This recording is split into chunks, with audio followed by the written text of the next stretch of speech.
예, 로마서 1장 1절부터 마지막 32절까지 먼저 한 절씩 저랑 같이 교독하시겠습니다. 예수 그리스도의 종 바울은 사도로 부르심을 받아 하나님의 복음을 위하여 택정함을 입었으니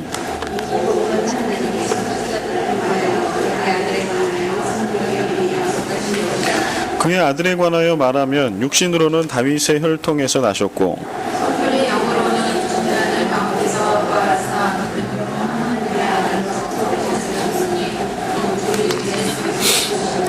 그로 말미암아 우리가 은혜와 사도의 직분을 받아 그의 이름을 위하여 모든 이방인 중에서 믿어 순종하게 하나니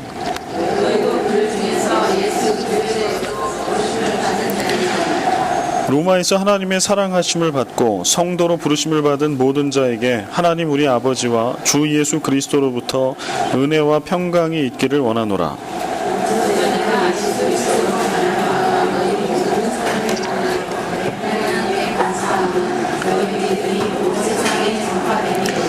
내가 그의 아들의 복음 안에서 내 심령으로 섬기는 하나님이 나의 증인이 되시거니와 항상 내 기도에 쉬지 않고 너희를 말하며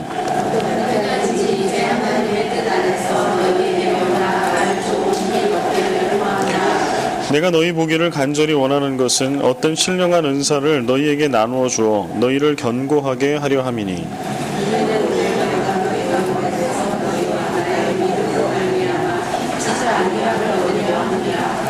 형제들아 내가 여러 번 너희에게 가고자 한 것을 너희가 모르기를 원하지 아니하노니 이는 너희 중에서도 다른 이방인 중에서와 같이 열매를 맺게 하려 함이로되 지금까지 길이 막혔도다.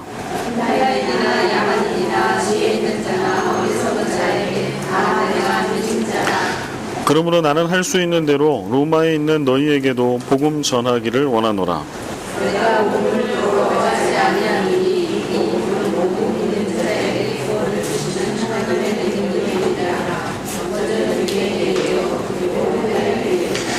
복음에는 하나님의 의가 나타나서 믿음으로 믿음에 이르게 하나니 기록된 바 오직 의인은 믿음으로 말미암아 살리라 함과 같으니라. 하나님의 신부가 우리로 진리를 막는 사람들의 모든 경건하지 않음과 우리에 대하여 하늘로부터 나타나니 이는 하나님을 알만한 것이 그들 속에 보임이라. 하나님께서 이를 그들에게 보이셨느니라. 상태로부터 그에 보이지 아니하는 것들 그의 영원하신 능력과 신성이 그가 반드시 만물에 분명히 보여 알려졌으니 너도 우리를 힘있게 하지 못할지니라. 하나님을 알되 하나님을 영화롭게도 아니하며 감사하지도 아니하고 오히려 그 생각이 허망하여지며 미련한 마음이 어두워졌나니 스스로 지혜 있다 하나 어리석게 되어 썩어지지 아니하는 하나님의 영광을 썩어질 사람과 새와 짐승과 기어다니는 동물 모양의 우상으로 바꾸었느니라. 하나님께서 그들을 마음의 정욕대로 더러움에 내어주사 그들의 몸을 서로 욕되게 하게 하셨으니 이는 그들이 하나님의 진리를 거짓 것으로 바꾸어 피조물을 조물주보다 더 경배하고 섬김이라. 주는 곧 영원히 찬송할 이시로다. 아멘.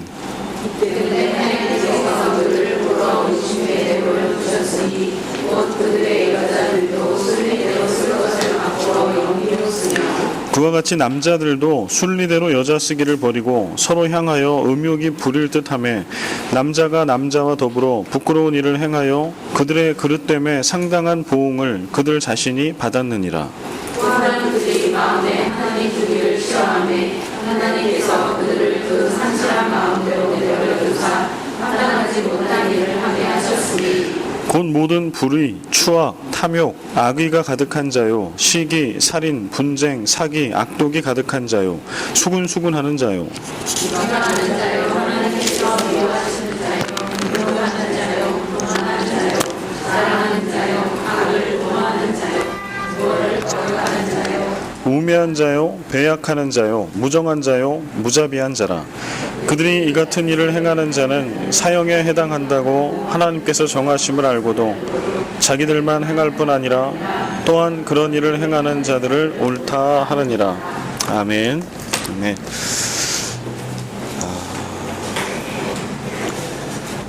여러분들에게 복음은 무엇입니까?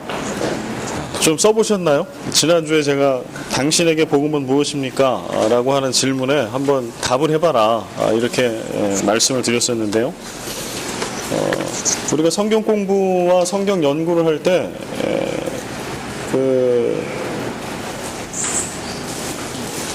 꼭 붙들어야 될 것 중에 하나는 뭐냐 하면, 성경 말씀에 나와 있는 이 복음, 믿음의 고백은 엄격히 얘기하면 로마서는 사도 바울이 쓴 거잖아요. 물론 이건 뭐 개인의 기록 목적을 위해서 쓴 건 아니죠. 성령의 감동하심으로 시대와 공간을 초월해서 이 땅에 있는 모든 그리스도인들에게 하나님께서 생생하게 들려주시는 살아있는 하나님의 말씀이 분명하죠. 그러나 또 확실한 것은 역사 속에 사도 바울이라고 하는 믿음의 선배가 자신이 알고 믿은 복음을 쓴 겁니다. 로마서는. 그러면 오늘 이 로마서를 공부할 때 중요한 거는 그렇구나라고 그치는 것이 아니라, 그러면 바울이 내지는 바울을 통해서 복음은 이거라고 우리에게 주셨다면 나에게 복음은 뭐지? 라고 하는 게 응답. 항상 이 신앙은요, 하나님의 은총과 우리의 응답으로 구성됩니다. 하나님이 우리에게 은총을 주시죠. 십자가 구원의 은총, 창조의 은총, 은혜. 근데 그 다음에 이제 반드시 수반돼야 될 거는 뭐냐면, 그것을 내가 믿음으로 받아들여 내가 어떻게 그 하나님의 은총에 응답할 건가요? 응답은 그냥 I got it, I understand, 이게 응답이 아니고 삶으로 응답하는 거죠. 인격으로 응답하는 거죠. 존재가 바뀌는 거예요. 그러니까 그 응답이 하나님의 은총으로 주어진 말씀과 복음, 또 우리가 이게 바이블 스터디와 연구를 통해서 우리의 응답이 같이 만날 때 거기 복음의 능력과 생명이 역사하는 겁니다. 그래서 하나님의 은총은 늘 선제한다고 하거든요. 미리 다 있는 거예요. 하나님 우리에게 은총을 늘 베풀어 주시잖아요. 그래서 외아들 되신 예수 그리스도, 인간의 몸을 입고 오신 이 땅에 오신 예수 그리스도의 십자가의 사랑과 은혜, 이게 선제하는, 미리 우리가 존재하기도 이전부터 우리에게 주신 은총이라고 하면, 오늘 우리에게 남겨져 있는 것은 그 하나님의 은혜에 나는 어떻게 응답을 할 건가예요. 응답은 알겠습니다, 무슨 말인지 알겠네요가 응답이 아니라고 하는 거예요. 오늘 머릿속으로 이해하고 지적으로 아는 것을 오늘 내 말로, 내 행함으로, 내 삶으로 내가 어떻게 하나님 앞에, 그리스도의 몸된 교회 앞에 그렇게 드러내어 드릴 건가. 이게 성경 공부의 목적이고, 저는 신앙함의 목적이라고 생각합니다. 그래서 지난 주일날 이제 강사 목사님을 이제 모시고 주일 설교 말씀도 듣고, 또 교사 세미나 때 오후에 또 세미나에 오신 분들도, 이제 교사 아닌 분들도 여러분이 오셨던데요. 결국은 이제 그 강사, 그 신영섭 교수님, 목사님이 얘기한 것도 결국 그거거든요. 이 로마서와 연결이 되는 거예요. 도대체 교회 학교와 교회가 무엇에 관심이 있습니까? 그 1번은 반드시 복음이어야 합니다. 그런데 그 복음이 어떻게 다음 세대에 효과적으로 전수될 수 있습니까?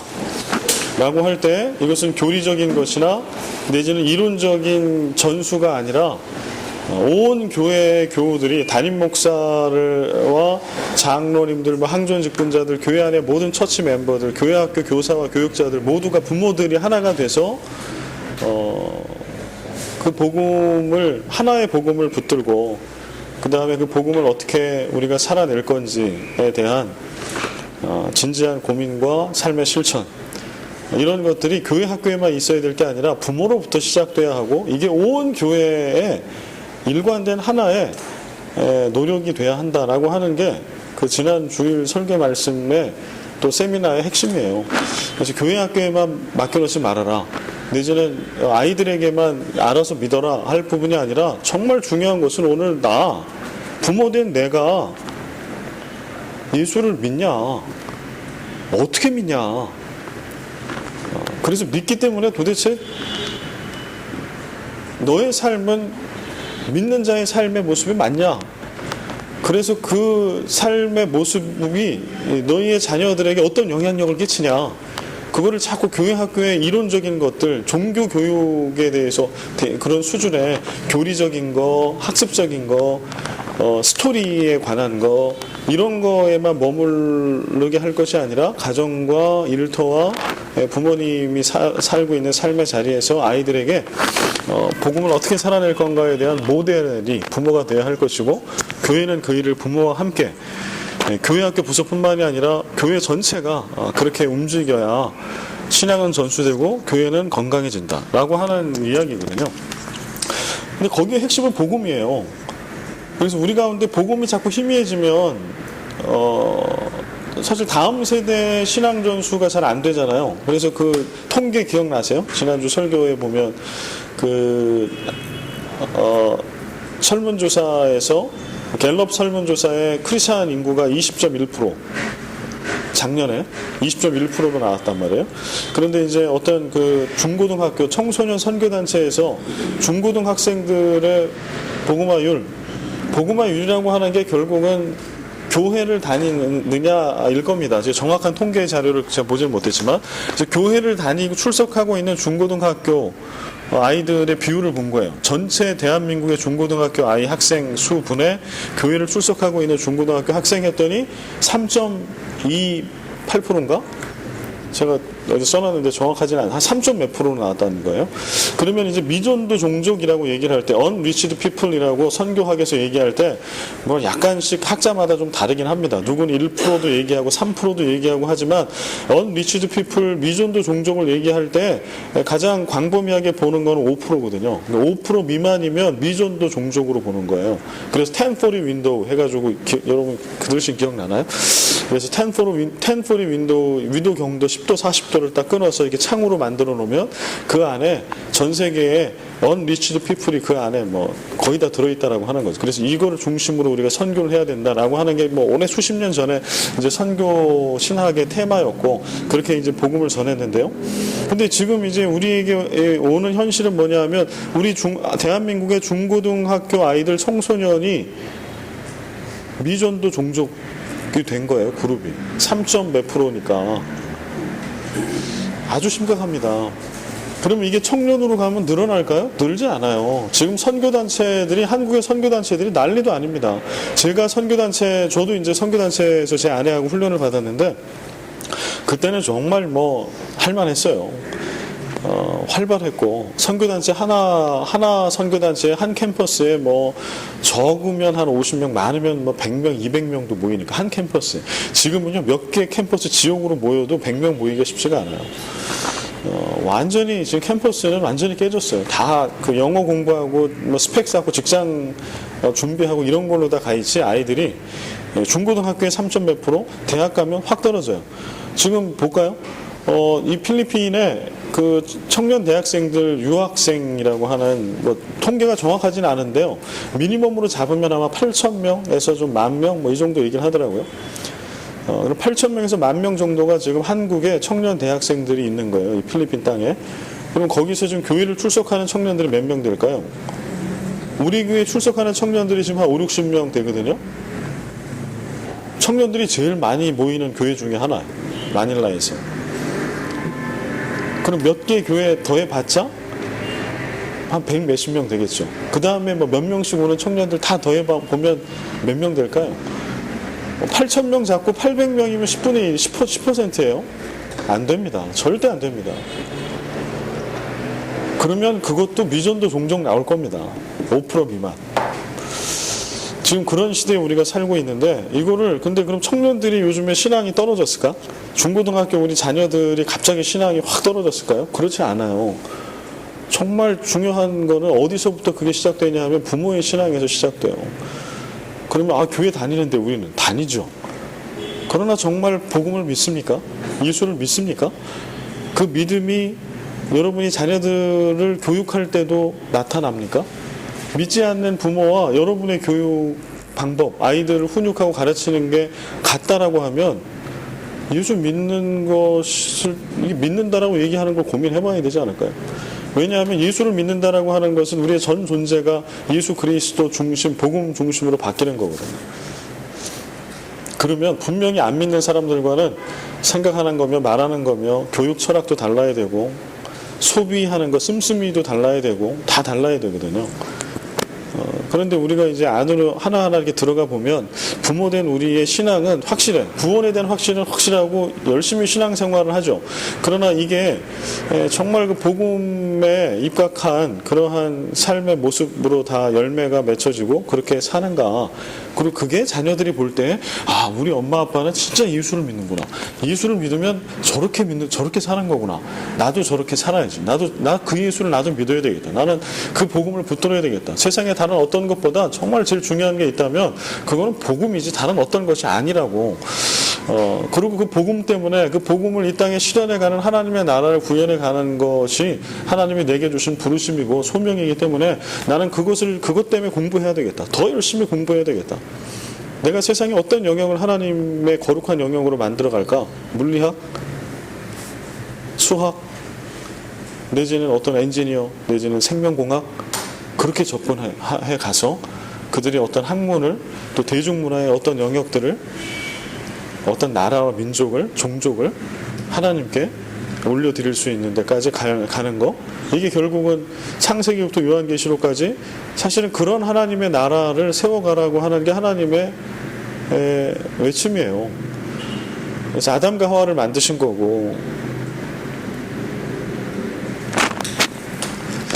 노아를 통해서 새로운 하나님의 나라와 백성을 시작하게 하신 거고 아브라함을 또 부르셔가지고 그 민족을 창대케 하셔서 가나안 땅에 하나님의 나라와 왕국을 세우신 거고, 그리고 오늘 우리에게까지 복음은 전파되고 오늘 전 세계 열방에 흩어져 있는 예수 그리스도를 믿는 그 그리스도인이라면 뭐 내셔널리티와 뭐 피부 색깔과 아무 상관없이 하나님의 자녀와 백성이 돼서 있는 그곳에 하나님이 주인 되시는 복음과 성경적인 가치관에 입각한 그러한 나라, 가정, 일터를 세워가라는 것. 그게 하나님의 뜻과 비전이죠.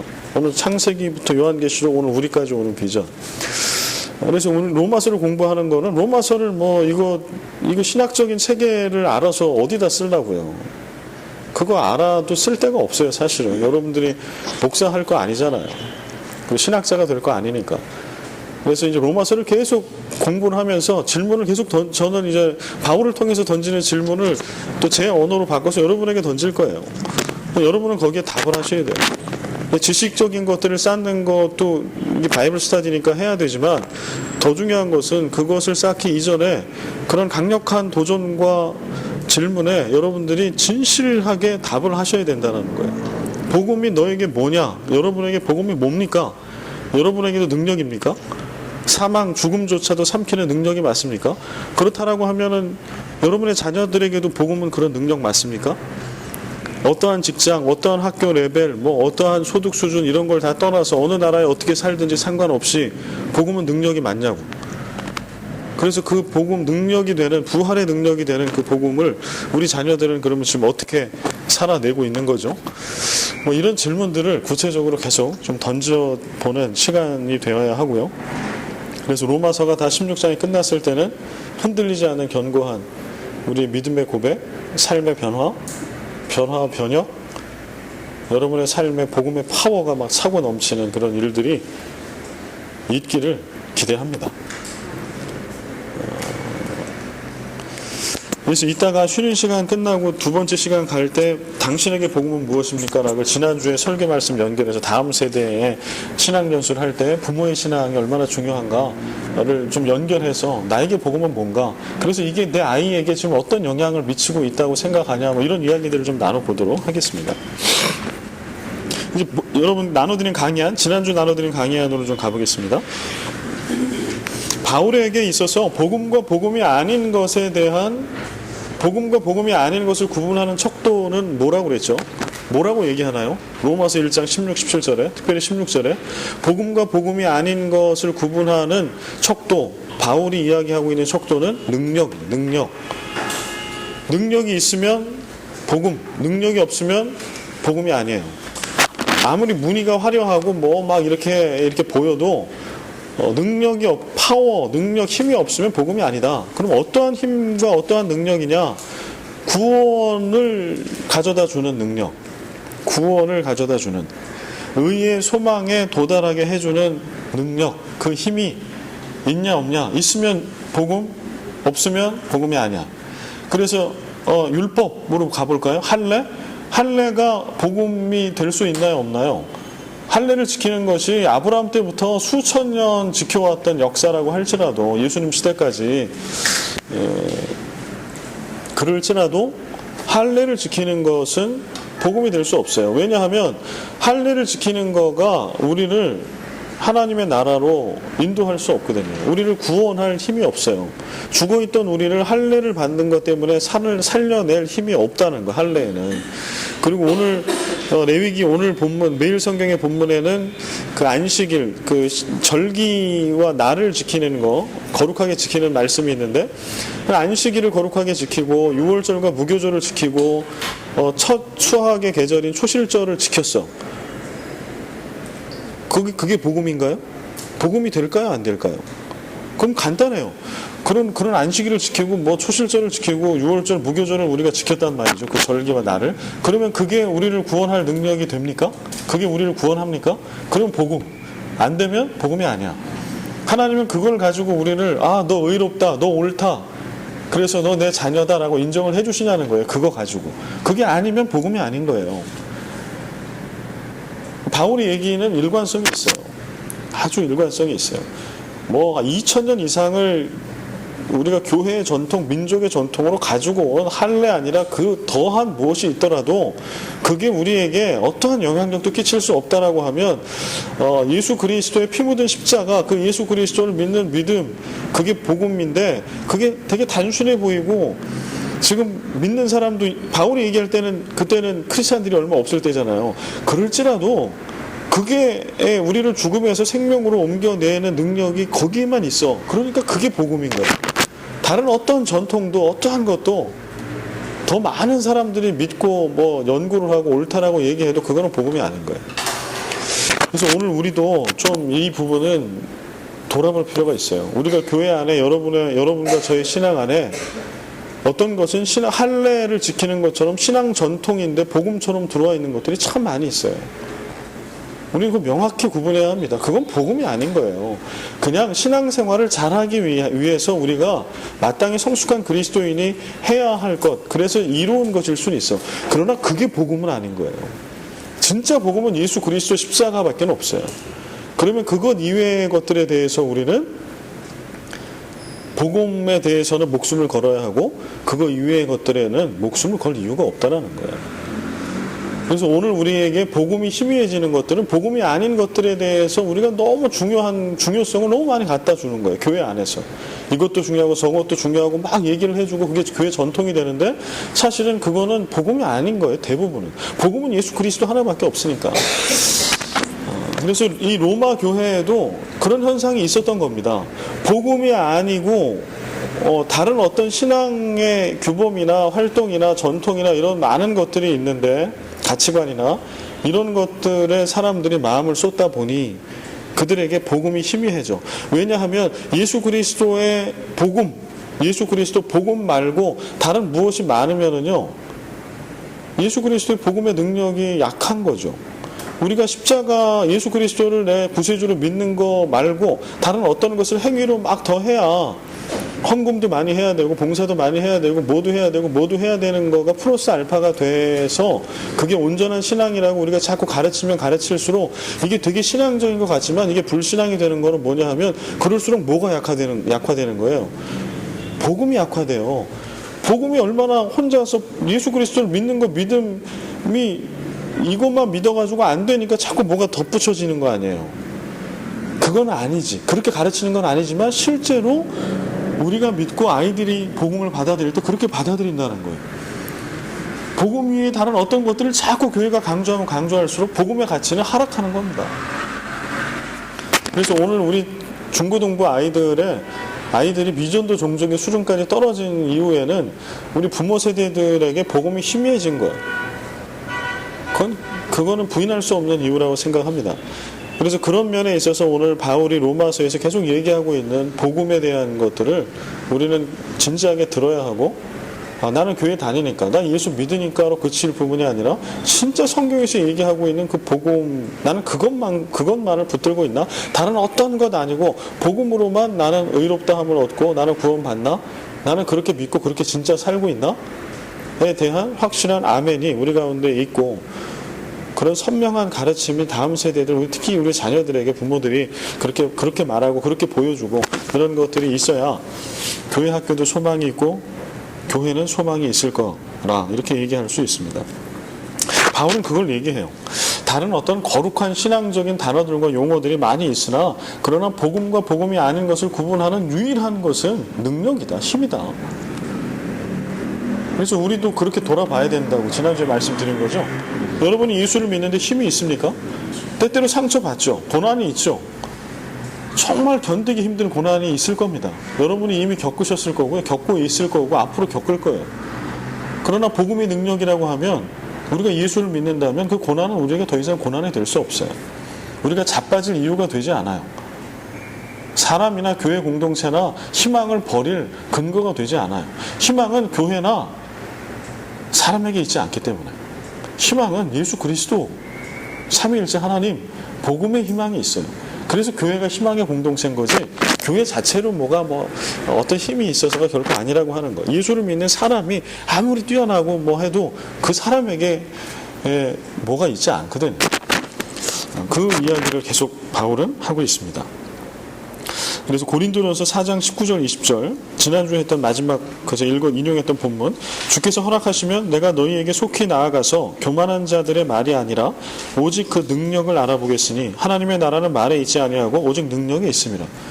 그러니까 고린도 교회에 은사도 많고 하나님의 말씀을 이단들에게 변증할 성경 지식도 많고 종교 지식도 많고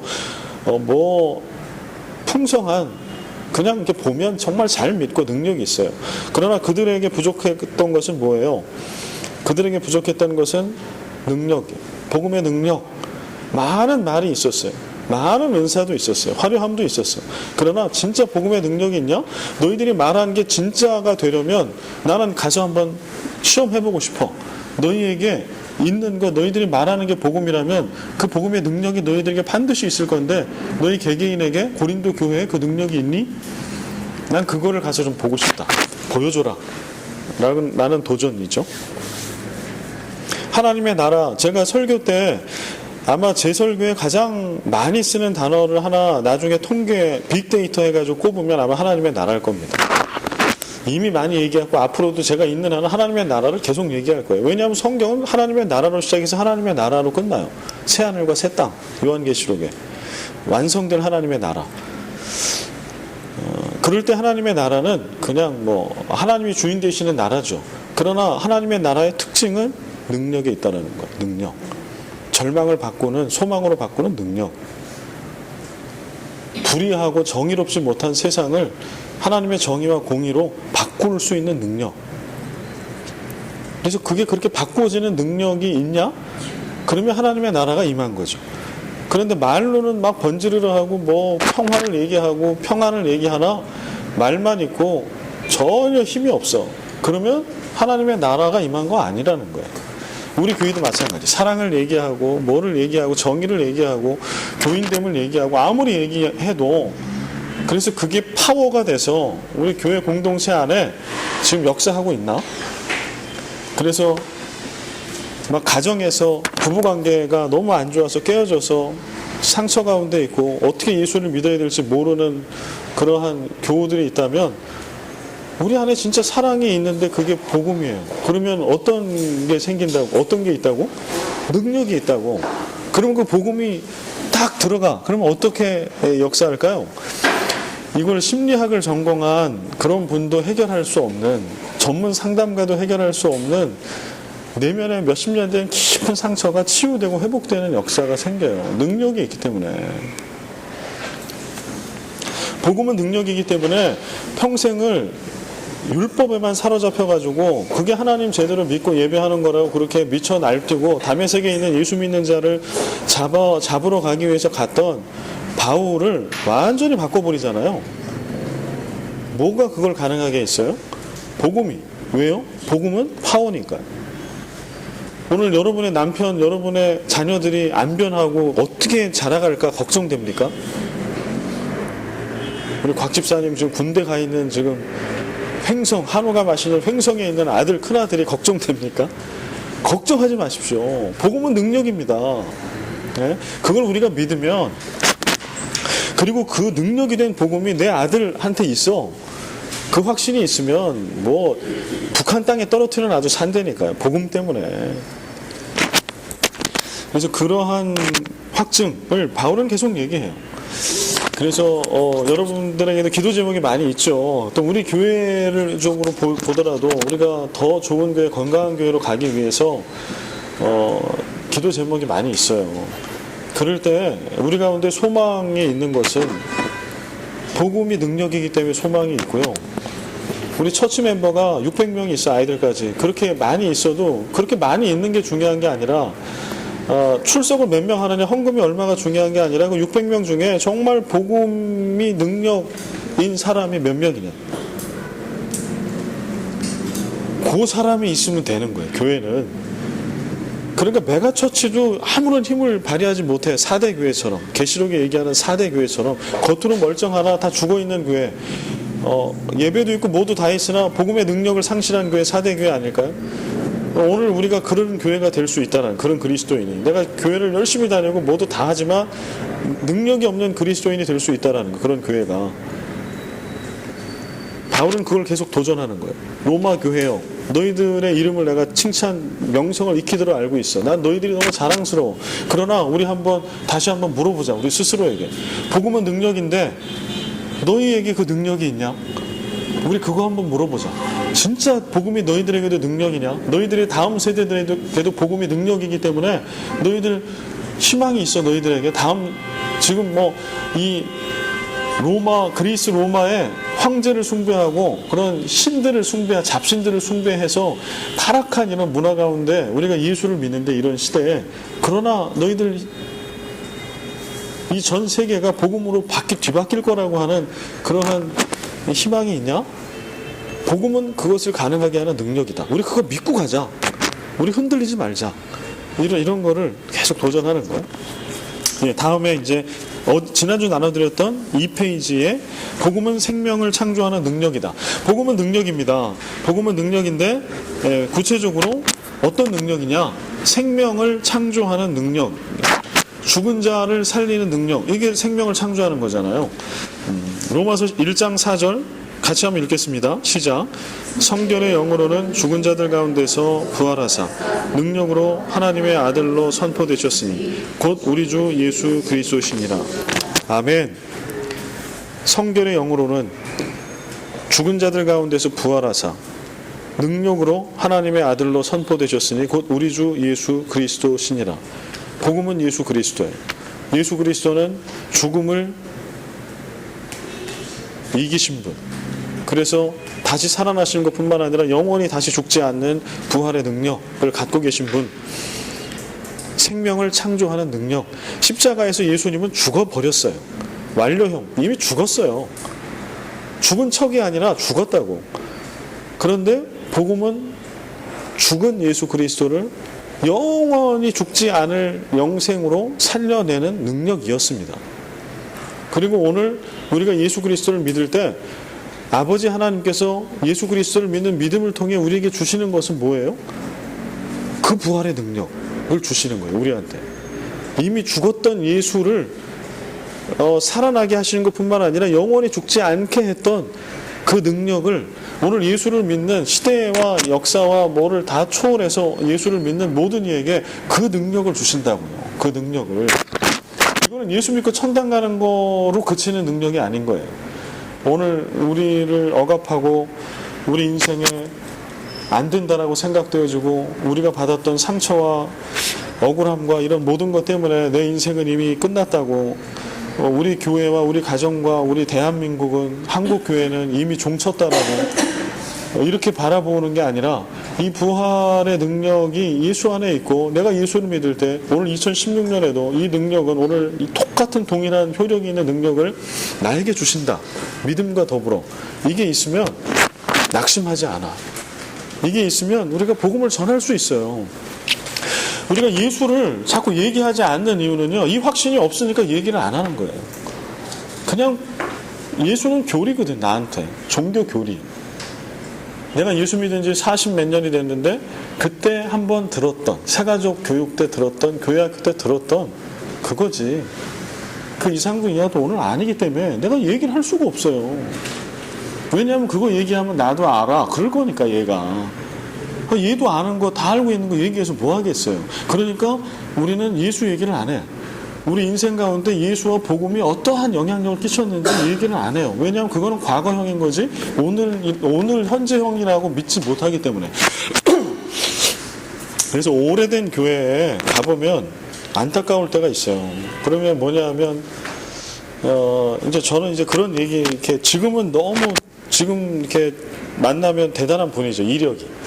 그런데 이분이 한 얘기의 시점은 다 과거형이에요. 목사님, 제가요, 제가 옛날에, 그때 제가 은사, 방언, 예언, 은사를 받아, 그때 제가 전도를 100명씩 했고요. 근데 언제? 옛날에. 그래서 제가 속으로, 저는 지금 당신이 만나고 있는 예수를 나는 듣고 싶습니다. 그 얘기를. 나는 옛날 얘기가 아니고요. 지금요. 오늘 아침에, 지금, 당신이 믿고 있는 예수가 어떤 분인지를 듣고 싶어요. 옛날의 예수는 나도 잘 알아요. 나도 그 예수를 만난 적이 있고요. 성경이 옛날의 얘기, 역사, 히스토리컬한 예수 얘기는 여기 다 있어. 그거 말고요. 오늘 당신에게 예수는 누구입니까? 오늘 당신에게 복음은 뭡니까? 그 얘기를 좀 해주십시오. 내 가슴을 떨리게. 나도 좀 거기에 반응해서 그 얘기를 좀 하고 싶은 거죠. 그러면 예수 얘기, 복음 얘기를 할 수 있겠죠. 할 수 있습니다. 그래서 이 토요일날, 그 주일날 그 신영섭 목사님, 강윤호 목사님 얘기했던 얘기는 그거예요. 부모와 아이들이 같은 동일한 말씀과 복음을 들어야 한다라고 하는 그런 얘기를 했을 때 그 얘기는 뭐냐면 지금 제가 드린 얘기를 하는 거예요. 엄마가 들은 예수와 내가 믿고 있는 복음의 스토리, 자녀가 똑같은 얘기를 들었네. 얘기를 할 수 있는 거예요. 야, 그 말씀은 여기 기록된 말씀이죠. 거기서부터 끌고 와서 오늘 내 삶으로 끌고 오는 거지. 여기 성경에는 이런 예수, 이런 복음의 얘기를 하고 있어. 너 그 얘기 들었지? 너 그때 뭐가 느껴졌어? 뭐가 생각났어? 근데 나는 말이야, 엄마는 말이야, 아빠는 말이야, 지금 그 말씀이 이렇게 연결이 돼서 오늘 그 예수님은 오늘도 살아계셔. 아빠의 인생과 삶 가운데, 우리 교회 가운데 이렇게 역사하신다? 그러면 아이가 밑도 끝도 없이 그냥 뭔가 좋긴 한데 얘기할 거리를 못 찾다가 얘기거리를 찾아요. 아, 그런 거구나. 엄마, 나도 있지. 어제 내가 유치원 갔다가, 내가 어제 학교 갔다가, 내지는 뭐 했다가, 이런 일이 있었다? 이게 복음의 능력, 아니면 이게 그 말씀의 그거 아닌가? 이렇게 되거든요. 지금 이제 저희 아이들이 이제 홈스쿨링을 한국에서 4년을 하고 지금 여기 와서 지금 학교를 다니는데, 저희는 이제 4년 동안에 홈스쿨링을 한 거에 대해서 후회가 아니라 이제 이게 최선이었을까? 이런 얘기를 특히 필리핀에 와서 아내하고 많이 했어요. 오히려 아이들을 좀 공교육 가운데 막 이렇게 교육을 시켰으면 영어도 잘하고 수학도 잘하고 막 이래가지고 대학 진학에 대해서 그림도 그려주고 할 건데 여기 딱 와보니까 저희는 4년을 그걸 안 시켰으니까요. 그냥 건강한 기독교 세계관, 예배, 소명, 이런 거 너희들 안에 있는 거를 자유롭게 그거는 생겼어. 이제 재능도 발견했고 뭐 이건 있는데 문제는 이제 공교육 시스템 안에서 일반적으로 아이들이 다 하는 거를 안 한 거죠. 이렇게 안 시켜준 게 맞나? 근데 요즘 들어서는 제 아내하고 다시 확신을 가져요. 잘했다. 그건 옳다. 왜냐하면 대화가 돼요. 이런 같은 얘기를 하는 거예요. 예수 얘기를. 제가 주일날도 설교 때 몇 번 말씀드렸지만 요즘에는 지금 한 달쯤 못하고 있는데요.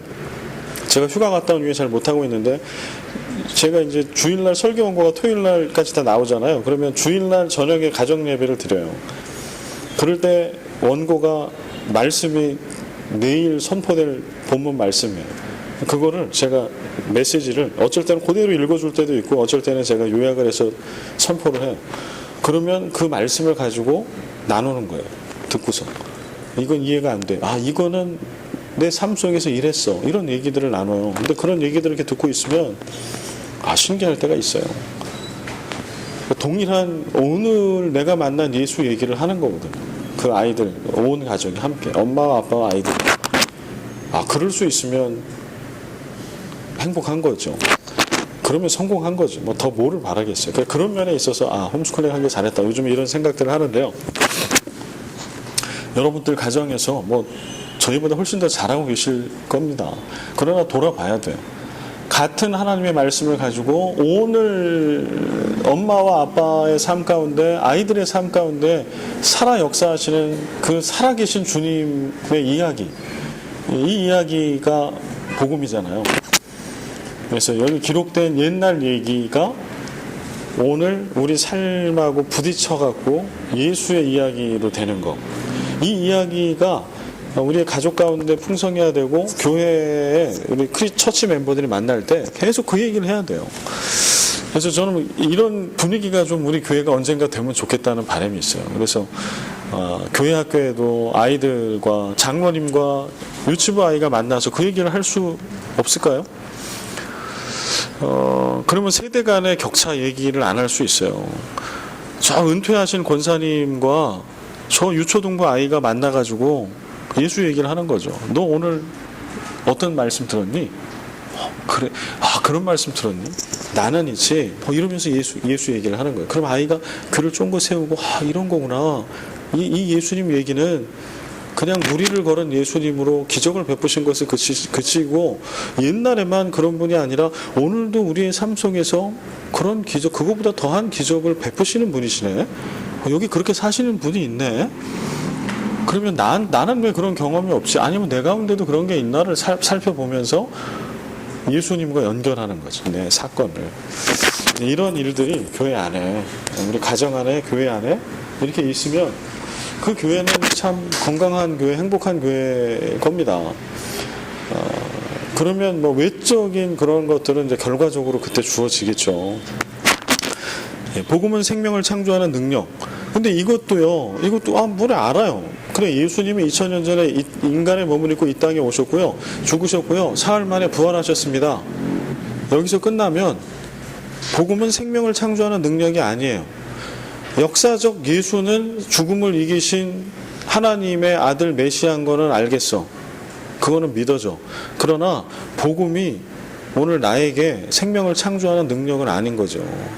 스토리로 끝나면. 무슨 말씀인지 이해가 되시나요? 바울이 그거를 지금 도전하는 거예요. 첫 번째는 역사적인 예수. 바울이 핍박했던 예수. 그분은 구약에서 예언했던 메시아가 분명히 맞다. 왜냐하면 봐라, 능력이다. 죽음을 이긴 사람이 인류 역사에 한 명이라도 있었냐? 그런데 이 예수님이 죽음을 이겼어. 그리고 부활하시고 승천하셨다. 이분은 역사적인 메시아가 맞다. 그리고 나서 또 하나 물어보는 거는, 그래서 복음은 능력인데, 그래서 니네들이 로마 교회 교인들, 너희들이 예수를 믿어? 그래서 너희들이 믿는다라고 하면 어떤 능력이 있어? 그 복음이 너희들의 삶에는, 너희들의 교회에는 어떤 능력으로 나타나고 있니? 그거 좀 얘기해보자. 로마서 1장 16절. 내가 복음을 부끄러워하지 아니하노니 이 복음은 모든 믿는 자에게 구원을 주시는 하나님의 능력이 됨이라. 먼저는 유대인에게요, 그리고 헬라인에게로다.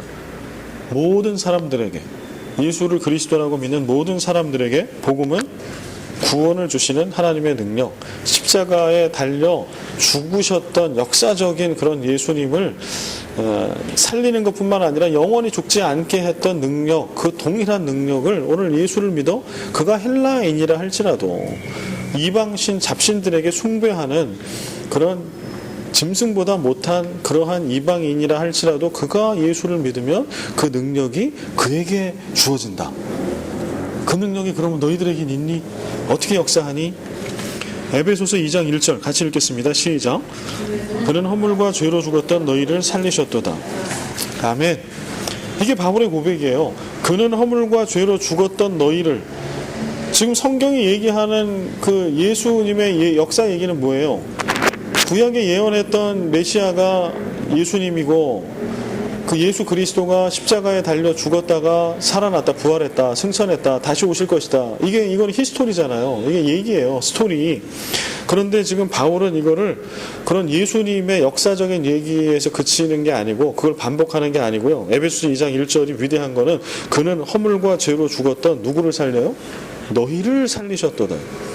그 예수는 오늘 너희들이 예수를 믿고 그리스도 안에 하나님의 우리가 가족이 되었는데 그 예수님이 오늘 죄로 인하여 죽었던 너와 나를 살리셨어. 예수님이 그렇게 부활하셨던 것처럼 그게 복음이다. 그게 복음의 능력이다. 그렇게 얘기하고 있는 거죠. 이게 바울이 믿는 복음이에요. 로마서 4장 17절 18절 읽겠습니다. 그가 믿은 바 하나님은 죽은 자를 살리시며 없는 것을 있는 것으로 부르시는 이시니라. 아브라함이 바랄 수 없는 중에 바라고 믿었으니. 로마서 4장 우리가 이제 이후에 할 이 본문은요. 이 복음을 설명하면서 아브라함을 예로 들어요. 아브라함을. 근데 어떻게 지금 얘기하는 복음의 능력이라고 하는 걸 아브라함하고 연결을 시키는 거 하뇨. 그가 믿은 바 하나님은 죽은 자를 살리시며 없는 것을 있는 것으로 부르시는 이시니라. 요거는 지금 아브라함 때니까 예수님 이전이에요. 그죠? 그러니까 우리는 예수 그리스도 이후기 때문에 십자가에서 죽으시고 부활하시고 승천하시고 재림하실 예수님을 믿죠. 그러나 아브라함 때는 그게 아니잖아요. 근데 아브라함이 어떤 하나님을 믿었냐 하면 죽은 자를 살리시며 없는 것을 있는 것으로 부르시는 하나님을 그렇게 믿었던 거예요. 그래서 18절에 아브라함이 바랄 수 없는 중에 바라고 믿었다. 이 4장 그 로마서 말씀 앞에는 뭐가 나오냐면요.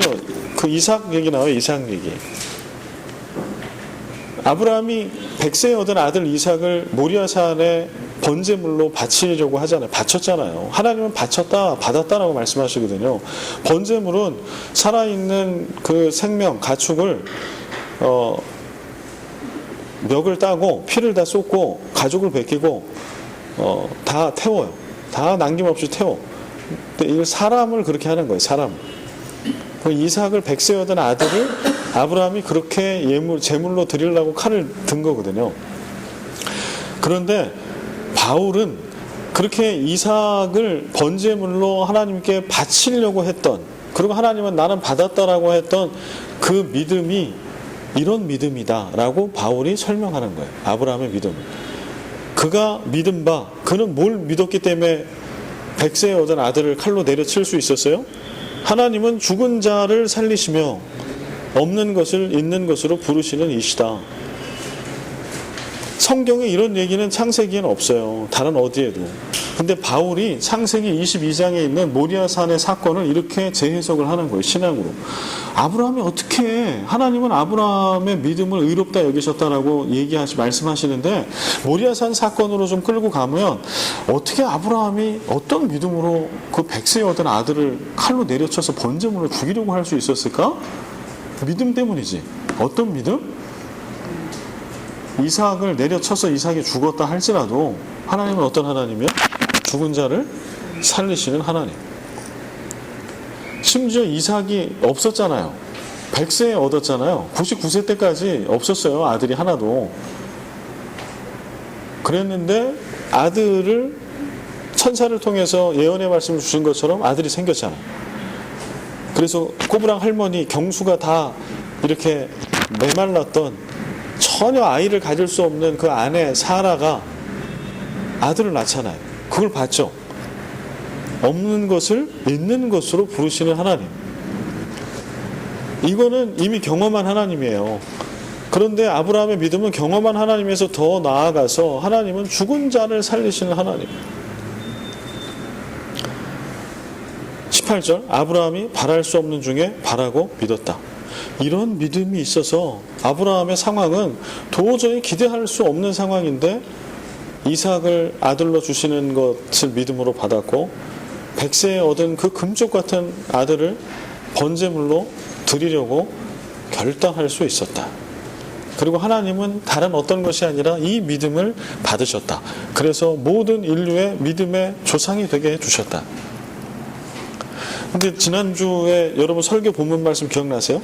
창세기 17장 5절 그 신영선 목사님 주셨던 말씀의 본문, 그 말씀에 하나님이 이제 계명에 대한 말씀하시잖아요. 이제 너는 더 이상 아브라함이 아니야, 아브라함이야. 아브라함도 위대한 이름이라고, 그죠? 아브라함도 위대한 이름이에요. 정말 훌륭한 아버지예요, 아브라함도.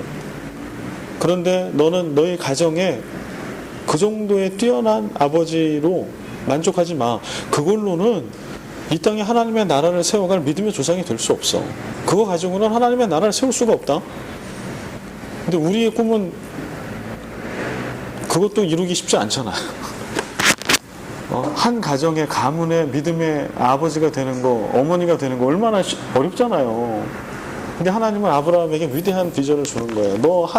너희 가정의 가문에 그 정도의 믿음의 아비가 돼서는 내 나라를 이 땅 가운데 세울 수가 없어. 그러니까 너는 온 세계 만방에 있는 모든 사람들의 믿음의 아비가 되라. 그 꿈과 비전을 가지고 그렇게 자라가라. 그렇게 비전을 주신 거죠. 그리고 그 비전대로 창세기를 나중에 제가 이제 시리즈로 한번 설교 말씀드릴 텐데, 아브라함이 창세기 12장에서부터 계속해서 창세기에 하나님의 믿음의 시험을 통과하는 말씀들이 계속 나와요. 그런데 그가 나중에 얼마나 멋진 믿음의 사람으로 진짜 열방의 아버지로 거듭나는지 몰라요. 우리가 아는 처음에 아브라함은 어떤 아브라함이에요?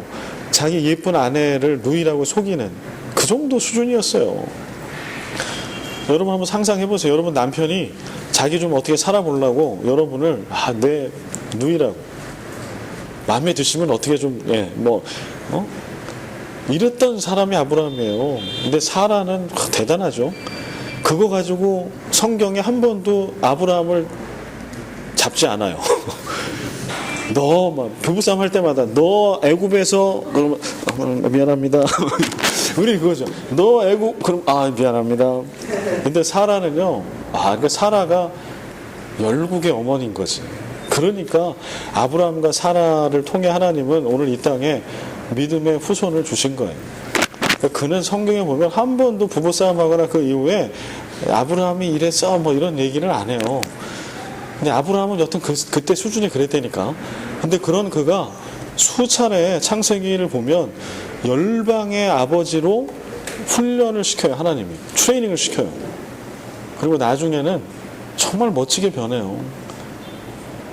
정말 멋지게 변해요. 그건 나중에 제가 여러분 설교를 통해서 강단에서 여러분에게 전하도록 하겠습니다. 근데 창세기 17장 5절에는 아브라함을 아브라함으로 부르시는 하나님 나오잖아요. 근데 그 부르심의 말씀은 당시에 아브라함에게만 주셨던 말씀인가요? 그게 아닌 거죠. 오늘 우리에게 주시는 말씀이죠. 정말 나는 너희들, 마닐라 새생명교회 로마서를 공부하고 있는 너희들, 마닐라 새생명교회의 모든 교우들, 나는 너희들이 아브라함 정도에 만족하지 않았으면 좋겠다. 내 새끼만 어떻게 잘 키워가지고 그 정도에서 그냥 나는 믿음 좋은 아빠라고 믿음의 엄마라고 만족하는 수준이 아니라 너희 교회 안에 있는 모든 교회 학교 아이들, 미전도 종족으로 분류할 수밖에 없는 이 시대의 중고등부 아이들, 저 유럽의 아프리카의 필리핀에 있는 그 모든 생명들, 그 자녀들을 다 품는 믿음의 어머니가 되라. 그럴 수는 없겠니? 응? 그런 부르심을 주시는 거죠. 로마서 4장 17, 18절에 아브라함은 그런 아브라함인 거예요. 그리고 우리가 오늘 로마서의 말씀을 우리는 들으면서 이거는 아브라함에게만 주셨던 역사적인 말씀으로 끝나면 이 말씀을 하나님이 우리에게 주실 이유가 없잖아요. 안 주셔도 상관없어. 그냥 아브라함하고만 둘이 하셨으면 끝난 거지. 그러나 이 말씀을 오늘 우리가 또 설교하고 오늘 아멘으로 받는 거는 오늘 우리가 아브라함이 되어야 하는 거예요. 죽은 자를 살리시는 하나님을 우리도 믿어야 돼. 없는 것을 있게 하시는 그 하나님을 우리도 믿어야 돼. 그 믿음이 있으면 아브라함처럼 바랄 수 없는 중에 바랄 수 있어요. 아브라함처럼 믿을 수 없는 중에 믿을 수 있어. 그럴 때 하나님이 주인 되시는 그 멋진 하나님의 나라는 세워지고 빠르게 마라나타 아멘 주 예수여 어서 오시옵소서 우리를 향해 찾아오실 겁니다. 히브리서 11장 19절 같이 읽겠습니다. 그가 하나님이 능히 이삭을 죽은 자 가운데서 다시 살리실 줄로 생각한지라 비유컨대 그를 죽은 자 가운데서 도로 받은 것이니라. 제가 아까 잘못 설명했습니다. 로마서 말씀이 아니라 히브리서 말씀이에요. 히브리서 11장 19절에 히브리서 기자가 이 믿음장이잖아요. 믿음장에 믿음의 위인들을 설명하면서 아브라함이 왜 믿음의 위인인가를 설명할 때 이렇게 설명해요. 그가 하나님이 능히 이삭을 죽은 자 가운데서 다시 살리실 줄로 생각한지라 비유컨대 그를 죽은 자 가운데서 도로 받은 것이니라. 그런데 로마서 4장 17절하고 넘어가면 바울도 동일한 해석을 하는 거예요. 아브라함의 믿음을 얘기할 때 아브라함이 어떻게 이삭을 번제물로 바칠 믿음의 결단을 했냐라고 할 때 그 아브라함은 죽은 자를 살리시는 하나님을 믿었기 때문이다. 히브리서 기자도 능히 이삭을 죽은 자 가운데서 다시 살리실 줄로 생각했기 때문이다. 그래서 사실은 그냥 이삭이 여전히 죽지 않았고 그 다음에 제물을 하나님 예비하신 여호와 이레의 제물을 하나님께 드렸던 사건이 아니라 그 창세기 22장 모리아산의 사건은 이삭이 실제로 죽은 사건이다. 그를 죽은 자 가운데서 도로 받은 것이다. 그리고 하나님께서 아브라함의 믿음으로 죽은 이삭을 부활시킨 사건이다. 그래서 모리아산 창세기 22장의 사건을요 신학자들은 예수 그리스도의 부활 사건과 연결시켜요. 왜냐하면 그런 유비가 이 안에 있기 때문에 그래요. 실제로 이삭이 죽었고 다시 살아난 건 아니나 믿음은 신앙 안에서는 바울이나 히브리서 기자나 그렇게 해석을 하는 거예요. 이삭은 그때 죽은 거다. 그리고 아브라함은 그냥 하나님은 어떻게든지 내가 칼로 내리치기 이전에 멈추게 하실 거야. 하나님은 이 아들을 죽일 잔인한 하나님이 아니야 라는 믿음이 아니라 실제로 아브라함의 믿음은 내려쳐 죽이는 믿음.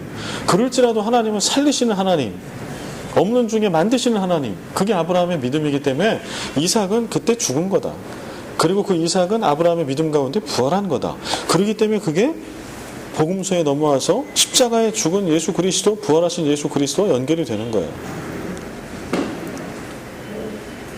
그래서 바울의 복음에서 믿음의 핵심은 죽은 자를 살리는 하나님의 능력. 여러분에게도 복음은 그렇습니까? 여러분 중에 지금 둘째나 넷째는 새로운 생명을 또 구하는 분들이 계십니까? 근데 잘 안 됩니까? 인간의 노력으로는 안 되더라고. 저도 이제 올해가 결혼 19년인데 처음에 결혼해서 아이는 결혼하면 그냥 생기는 줄 알았어요.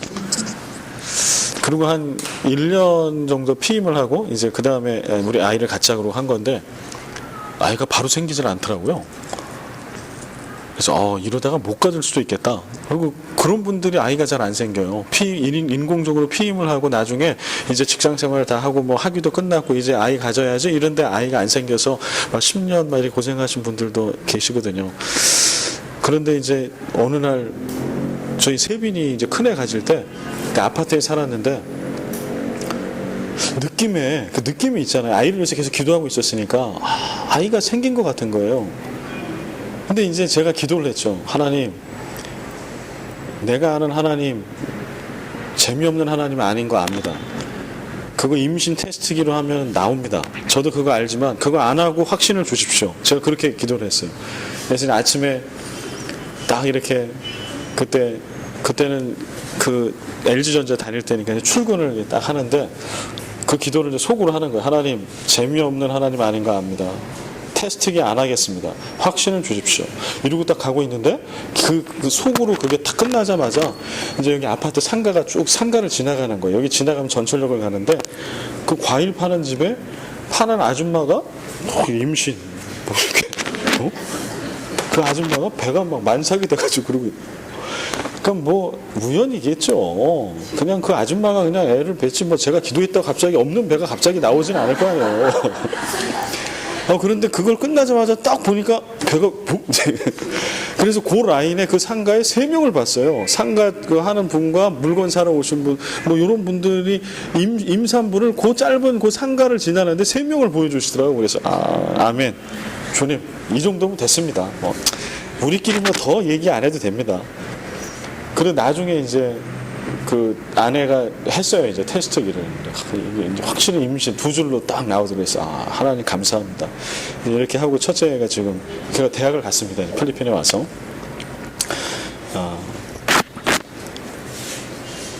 우리 하나님은 죽은 자를 살리는 하나님의 능력. 그래서 우리의 태를 없는 것을 잊게 해주시는 하나님. 심지어는 죽은 자를 살리시는 하나님. 근데 이제 우리에게 그런 의문이 있잖아요. 그러면 하나님 왜 안 살리셨어요? 그때 왜 지금 돌아가신 하나님 날아간 그분을 왜 안 살리셨어요? 저는 목회하면서 그런 질문을 정말 많이 던졌어요. 왜냐하면 정말 간절히 기도했거든요. 중환자들 신방하면서 가서 그 가족들의 간절한 열망은 살아나는 거죠. 그분이 말기 4기 암 판정을 받아도 일어나는 거죠. 그리고요, 이게 사람이 좀 미치고 이렇게 막 집중해서 기도하면 진짜 살아날 것 같아요. 하나님이 그런 응답을 주시는 것 같은 막 착각이 들 때가 있어요. 그래서 제가 처음에 막 불붙은 그런 전임 사역 처음에 할 때는 막 그래서 선포했다니까요. 선포하면 살려줄 줄 알고. 근데 돌아가시더라고. 그래서 청년 하나가 상처를 받았어요.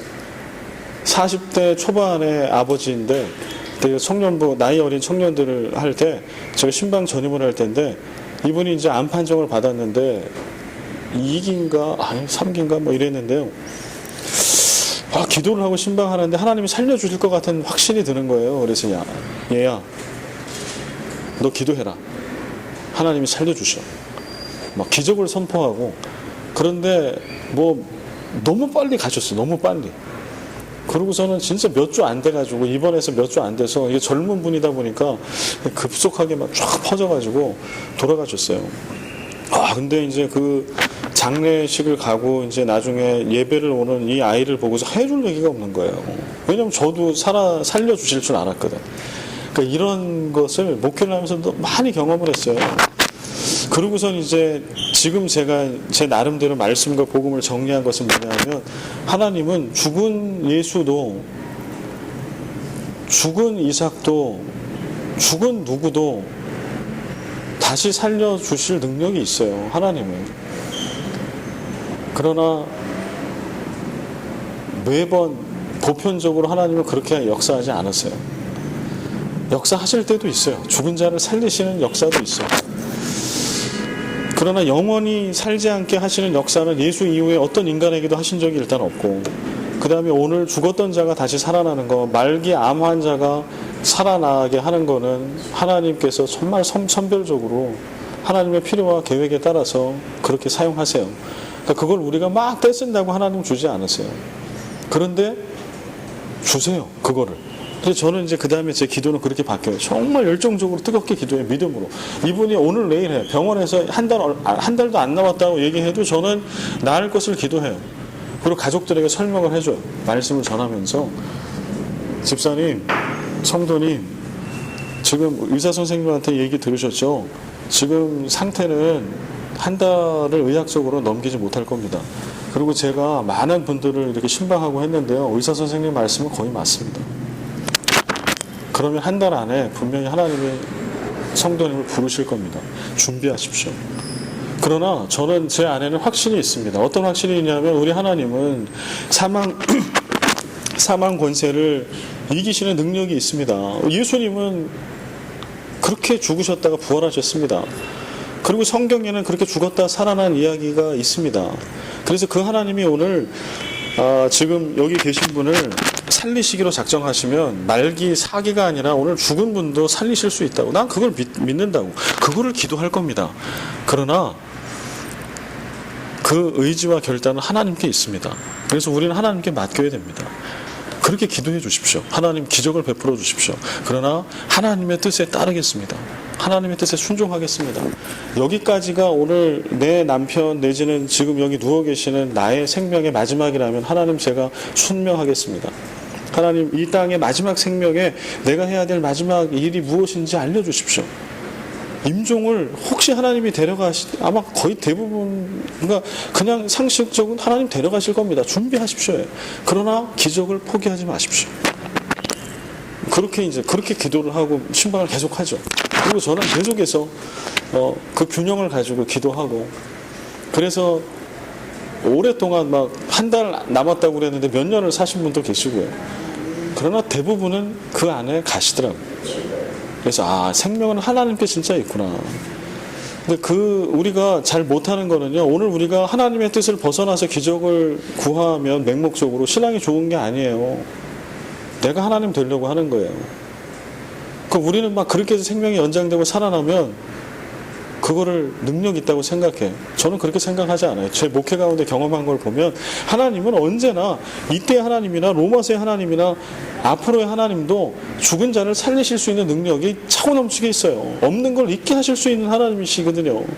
그러나 하나님의 뜻, 하나님의 계획 가운데만 하세요. 그래서 우리가 그걸 뛰어넘어서 하나님을 강요하면 절대 안 돼요. 그래서 우리는 그런 상황이 되면 하나님의 뜻에 따라 순명할 준비를 먼저는 해야 돼요. 그게 신앙이에요. 그러나 그 다음에 신앙은 낙심하지 않는 거예요. 하나님 은혜를 베푸시면 오늘도 죽은 자도 살아날 걸 믿습니다.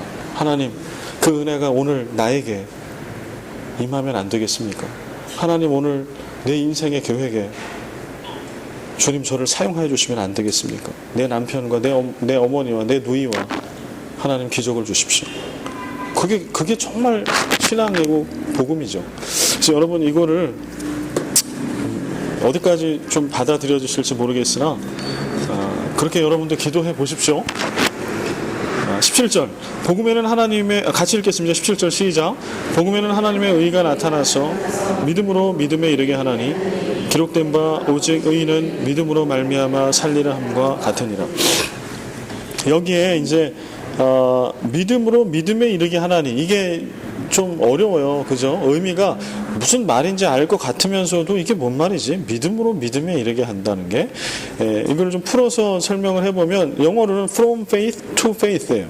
믿음으로부터 시작해서 믿음으로까지. 이 얘기를 다시 바꾸면 오직 믿음으로 해요. 오직. 그냥 아주 단순해요. 믿음으로 믿음에 이르게 한다라고 하는 뜻은 오직 믿음으로, 믿음만으로. 그래서 종교 개혁자들 여기 라라고 제가 라 다음에 솔라 피데라고 써져 있죠. 이게 제가 쓸 때요, 약자로 라라고 쓰면 라틴어입니다. 헬 쓰면은 헬라어고요. 히 쓰면 히브리어. 이제 우리끼리 약속이에요. 그래서 라라고 써놨으니까 라틴어, 솔라 피데 라틴어입니다. 라틴어로 오직 믿음이라고 하는 뜻이고요. 종교 개혁자들이 이야기했던 신앙의 가장 중요한 슬로건, 오직 믿음으로. 믿음으로 믿음에 이르게 한다라고 하는 것은 복음에는 하나님의 의가 나타나서 오직 믿음으로, 이런 뜻이에요. 믿음 외에는 하나님의 의를 경험할 길이 없다. 예수 그리스도를 나의 구주로 믿는 믿음 외에 그게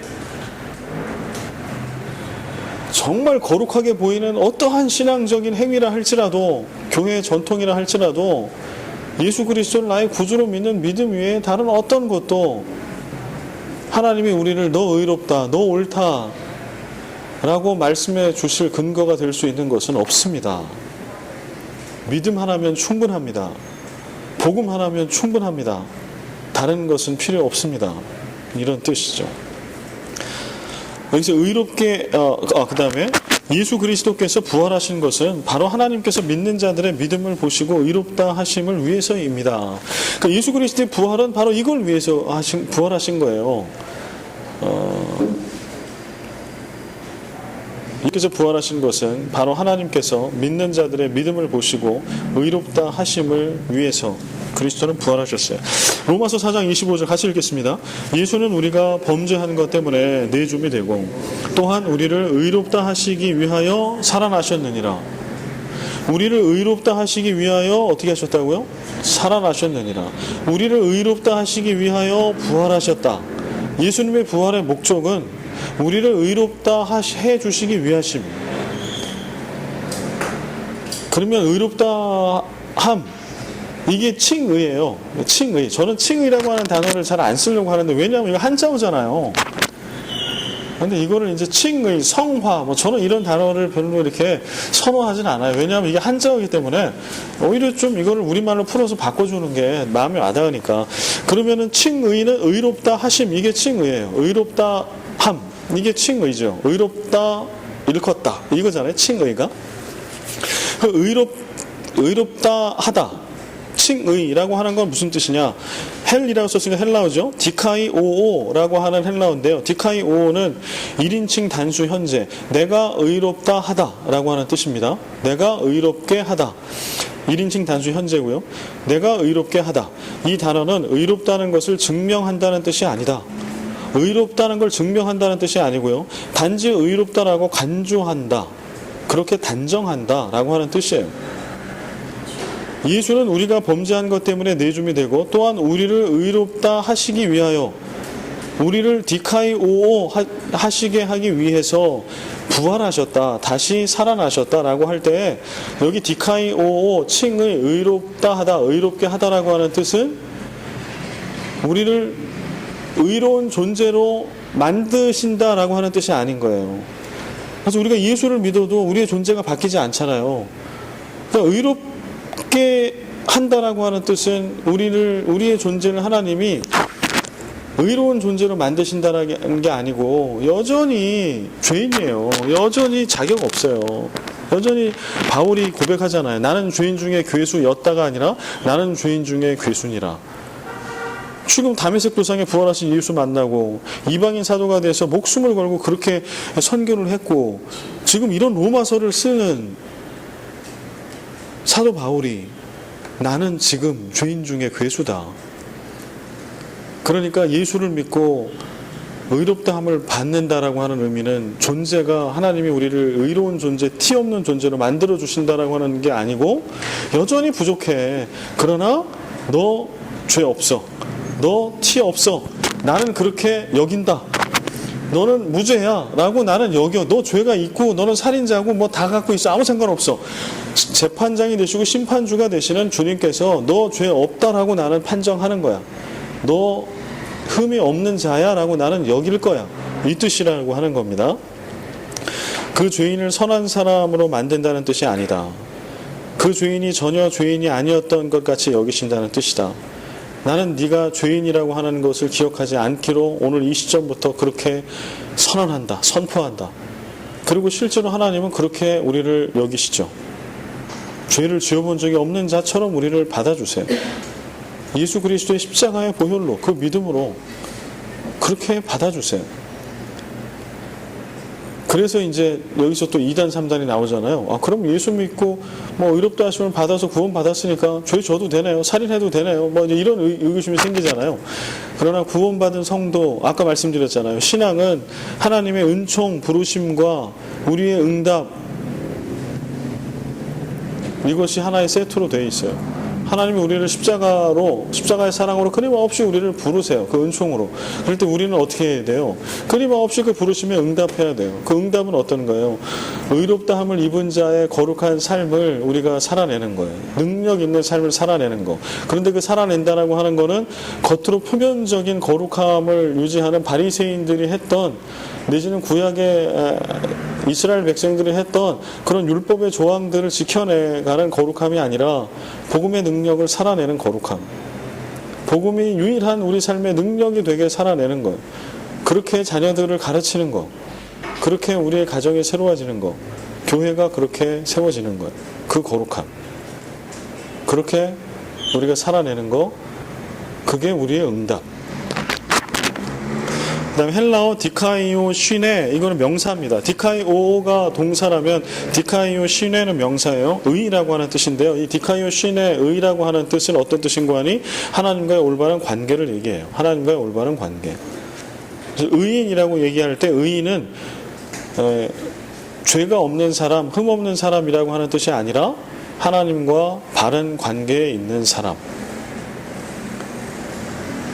복음이 인생의 전부인 사람, 뭐 이렇게 바꿀 수도 있겠죠. 그래서 우리가 예수 믿고 이렇게 신앙생활하면 여전히 부족한 나를 보고 누군가를 보잖아요. 목사도 부족할 수 있고 실족하고 실족시키고, 장로님, 권사님들을 보고 직분자들을 보고 할 때 우리가 상처받기도 하고. 근데 그게 이상히 여기지 말아라. 하나님은 우리의 존재를 완전히 기계적으로 바꾸시는 분이 결코 아니고요. 다만 우리를 의롭다 결정하여 주시고 선포해 주시는 것까지 하세요. 이게 은총이에요. 은혜예요. 그 다음에 하나님은 기다려주세요. 끊임없이 기다려주세요. 그리고 이것을 유효하게 하시기 위해서 인간의 몸을 입고 이 땅에 오셔서 십자가를 지시고 죽으신 거예요. 그리고 부활하신 거예요. 그게 예수 그리스도의 부활의 이유는 우리를 의롭다 하시기 위해서는 그 말이에요.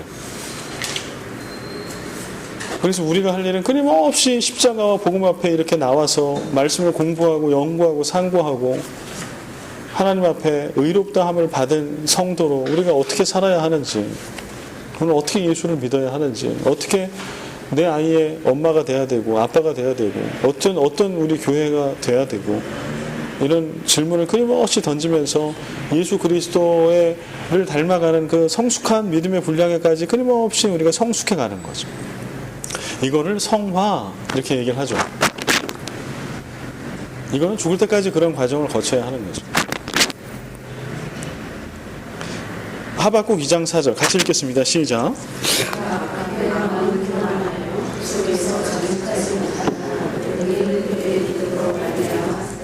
아멘. 로마서 1장 17절의 말씀은 여러분 성경에 보면 거기 기역니은 디귿니을 뭐 이런 표시가 있어요. 그렇죠? 그래서 그거를 성경에 따라가면 하박국 2장 합214 이렇게 써져 있을 겁니다. 가장 싼 성경에도 그거는 기록해놔요. 그래서 이게 뭐 주석 성경이나 뭐 비싼 성경이 아니어도 기본만 개역개정 성경이 있으면 거기에 딱 써 있어요. 다 써 있죠? 여러분 그래서 그거를 좀 활용을 잘 하셔야 돼요. 그래서 여기 어떤 거는 숫자, 아라비아 숫자도 있고 어떤 거는 기역니은 이런 게 써 있어요. 본문 읽다 보면 그거를 찾아가면 그 성경 본문을 인용을 어디서 했는지가 나와요. 그러면 그거를 여러분들은 읽다가 딱 나오면 찾아가서 이제 찾아줘야 돼요. 왜냐하면 그래야 맥락을 이해할 수 있어요. 이 맥락이 여기는 이렇게 인용을 했는데 그 본문이 앞뒤에는 어떤 말씀이지? 그래서 이게 어떤 말씀을 주실 때 이 본문을 주셨는데 오늘 예수님이 내지는 베드로가 사도 바울이 이걸 인용한 거지? 이제 이렇게 가면 혼자 공부를 할 수 있는 거죠. 그렇게. 그러니까 뭐 학자들이나 목사들도 뭐 다르게 하는 게 아니에요. 일단 기본적으로 성경에 나와 있는 텍스트를 보고 그렇게 찾아가는 거예요. 그러면 꼬리를 물고 그럼 거기 갔더니 거기 또 어떤 걸 또 인용을 해놨어. 그럼 또 찾아가. 그리고 거기 나와 있는 단어, 그러면 히브리어 헬라어 단어를 사전에서 막 찾아봐. 그런데 그런 단어를 쓰는 다른 본문이 있잖아요. 그런 본문을 또 봐. 뭐 이렇게 계속 찾아가는 거죠. 이러면서 오늘 이 텍스트에서 얘기하는 게 무슨 뜻인지를 이제 공통되는 걸 딱 찾아가지고 추려서 한 30-40분 설교를 하면 여러분이 들을 때는 문장 한 2개 들었는데 그걸 찾아가기 위해서는 그런 엄청난 작업들을 이제 해나가는 거예요. 그런데 그거를 이제 신학자들이 도와주는 거죠. 그래서 주석책도 쓰고 뭐도 하면 저는 이제 그 작업을 하면서 다 찾아가서 보는 거지. 이렇게 그런 과정을 한다. 근데 여러분들도 스스로 공부할 때는 그런 과정을 하시라. 적어도 성경에 나와 있는 인용구를 써져 있는 건 반드시 찾아가서 봐라. 그 다음에 더 공부하고 싶으신 분은 거기 나와 있는 단어가 있잖아요. 그거를 그 홀리 바이블 제가 말씀드렸죠. 성경 번역본 볼 수 있는 거 아니면 다른 프로그램 여러분 보고 있는 게 있으면 거기에 키워드를 써보세요. 영어로 써도 좋고요. 한글로 써도 좋거든요. 그러면 그 키워드가 들어가 있는 그 인덱스죠. 성경 구절이 다 나와요. 그거를 하나하나 다 찾아보는 거예요. 이 구절이 다른 데는 이 단어가 어디서 쓰였지? 다만 이제 제가 할 때는 원어를 하나 더 보는 거죠. 왜냐하면 한글 번역이나 영어 번역에 있어서 이 원어의 진짜 단어가 뭘 썼는지를 또 알아야 헷갈리지 않기 때문에. 근데 여러분들은 그것까지 안 해도 돼요. 번역본만 몇 개 해가지고 이렇게 확인해 보면 여러분들이 볼 수 있는 성경 공부에서는 충분히 다 할 수 있어요. 그래서 그렇게 공부를 한번 해보시라는 거. 그랬더니 하나님의 의가 나타나서 믿음으로 믿음에 이르게 한다. 오직 의는 믿음으로 말미암아 살리라. 이거가 하박국 2장 14절에 있는 말씀으로 나와. 그래서 밑에다 인용을 해놨더니 똑같이 의는 그의 믿음으로 말미암아 살리라 라고 써져 있죠. 그러면 이제 이 하박국 2장 4절 말씀이 어떤 그 맥락에서 주신 건가를 찾아봐야 되는데요. 이게 찾아보시면 하박국 말씀은 하박국 선지자가 하박국이 활동했던 시대는 북이스라엘 멸망, 남유다도 요시야 왕이 죽으면서 멸망을 향해서 급격하게 달려갔던 때예요. 근데 이제 하박국 선지자가 믿음의 눈으로 바라보는 거예요. 그랬더니 하나님이 우리를 믿음의 백성들을 구원해 주시겠다라고 약속을 하는데 하나님의 역사가 이해가 안 되는 거죠. 왜냐하면 아니 우리가 죄 지은 거 알겠습니다. 북이스라엘 백성들이 여로보암 1세, 여로보암 2세 때에 뭐 송아지신, 뭐 염소신 숭배하고 하나님의 성전을 더럽히고 그렇게 해서 아수르에서 그래서 멸망을 당한 거 I understand. 그리고 지금 남유다도 그렇게 멸망을 향해 달려가는 거 I understand, I got it. 그러나 하나님 이해가 안 돼요. 하나님 왜 아수르에 의해서 우리 거룩한 하나님의 택함받은 나라와 백성이 멸망을 당해야 되죠? 이스라엘이 아수르보다 더 못합니까? 하나님, 남유다가 지금 이렇게 하나님의 심판의 대 아래 서 있는데요. 바벨론에 의해서 우리가 멸망을 당하고 있는, 이렇게 지금 나라가 어려움을 겪고 있는데 남유다가 바벨론보다 못합니까? 하나님 맞습니까? 어떻게 더 지저분하고 더 오염되어 있고 그런 이방 족속을 통해서 죄 가운데 있긴 하지만 거룩한 하나님의 백성을 치실 수가 있습니까?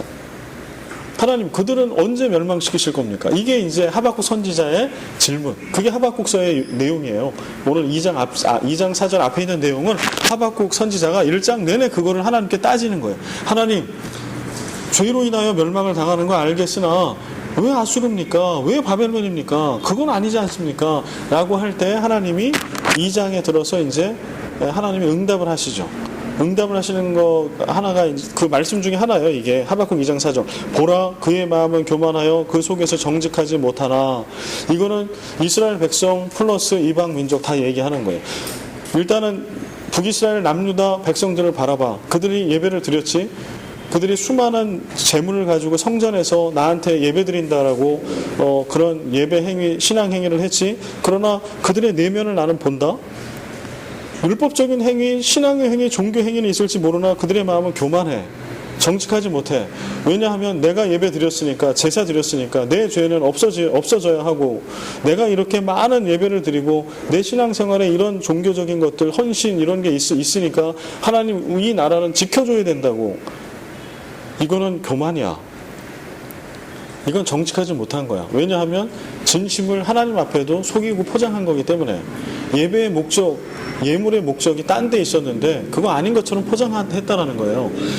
그래서 네가 생각할 때는 북이스라엘 남유다가 택함받은 백성이니까 거룩하다라고 그렇게 보여지지.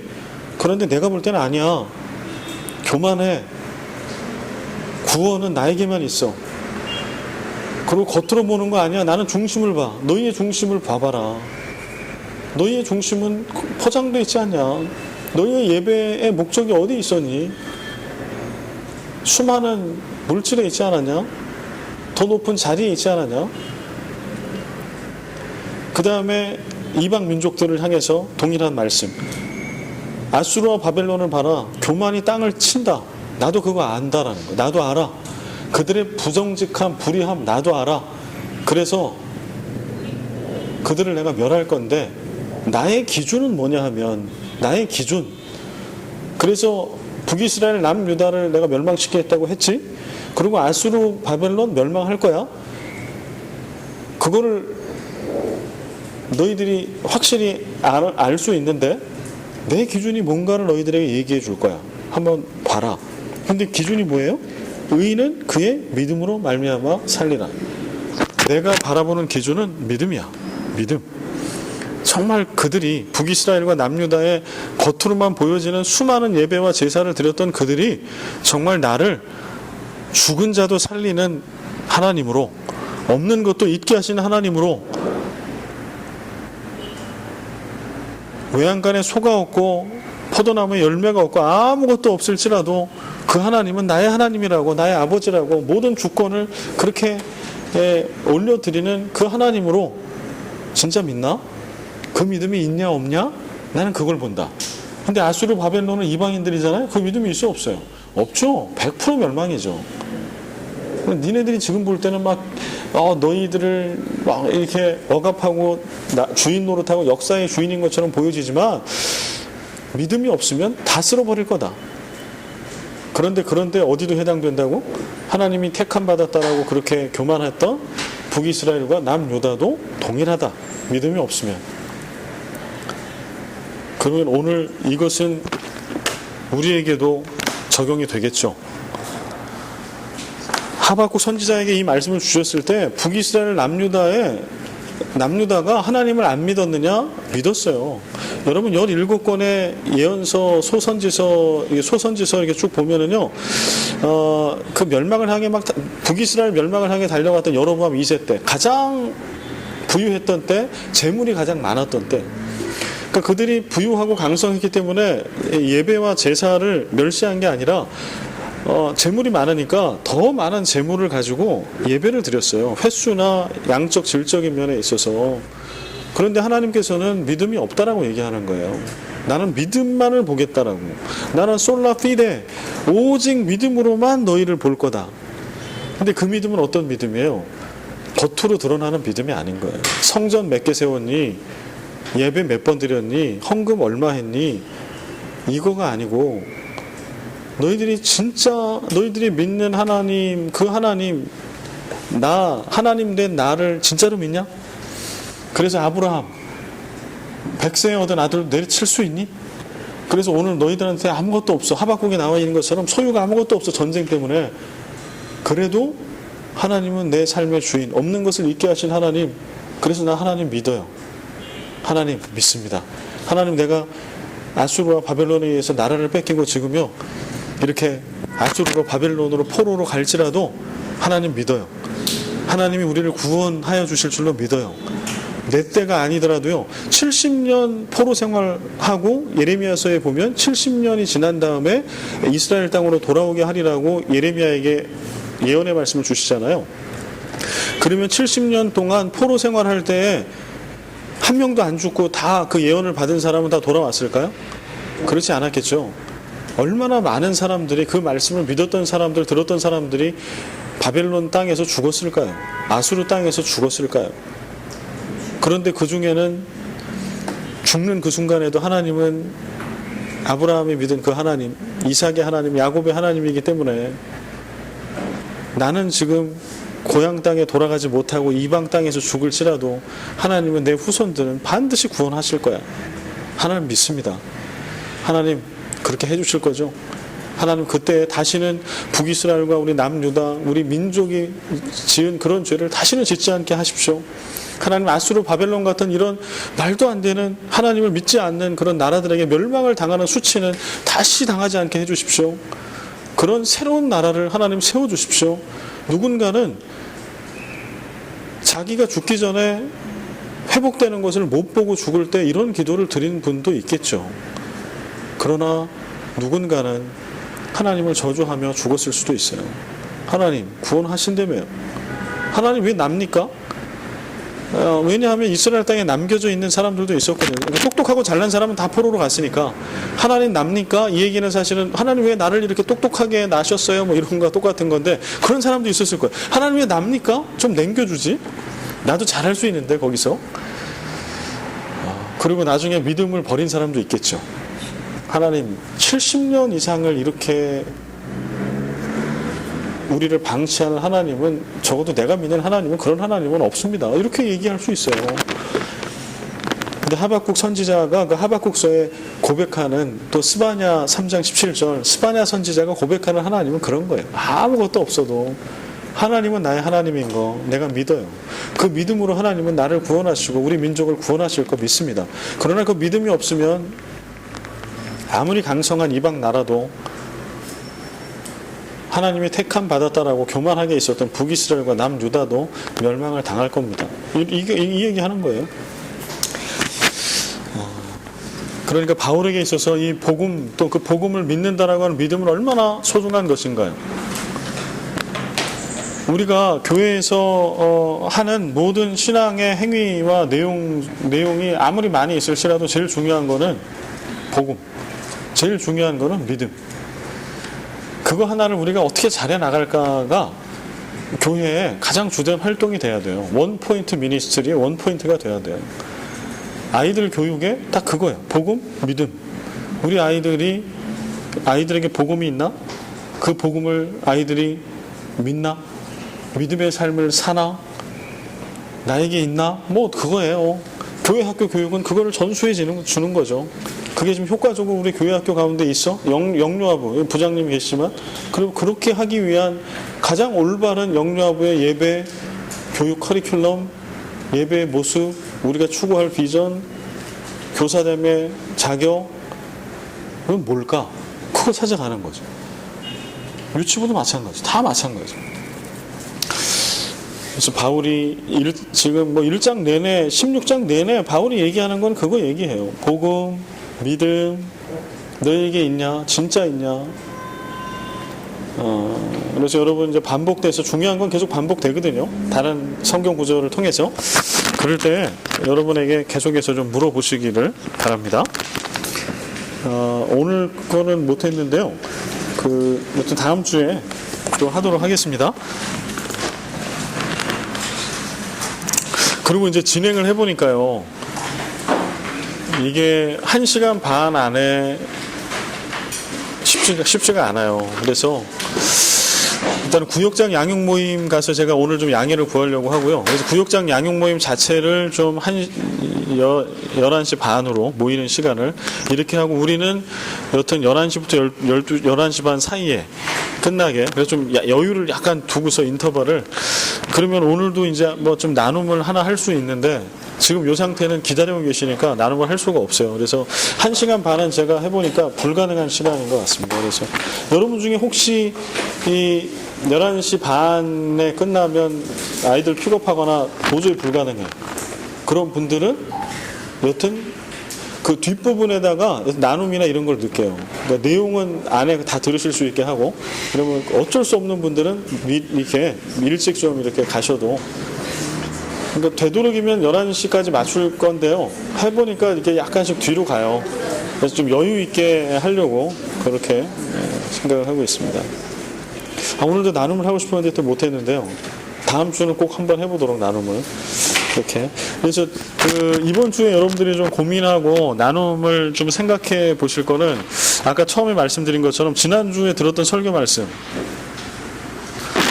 신앙 전수에 있어서의 부모의 신앙, 내 신앙과 복음. 나에게 복음이 있나? 내가 믿고 있는 게 복음인가? 그렇다면 능력. 복음은 능력이잖아요. 어떤 능력이 있지? 나는 그 능력을 믿나? 그래서 이제 점검을 좀 해본 다음에 어떻게 좀 올바른 신앙으로 내가 가져갈지 그리고 다음 세대 우리 자녀들에게 뭘 보여주고 싶고 넘겨주고 싶은 건지 그런 이야기들을 좀 정리를 하셔서 다음 주에 이렇게 서로 나누는 시간을 갖도록 하겠습니다.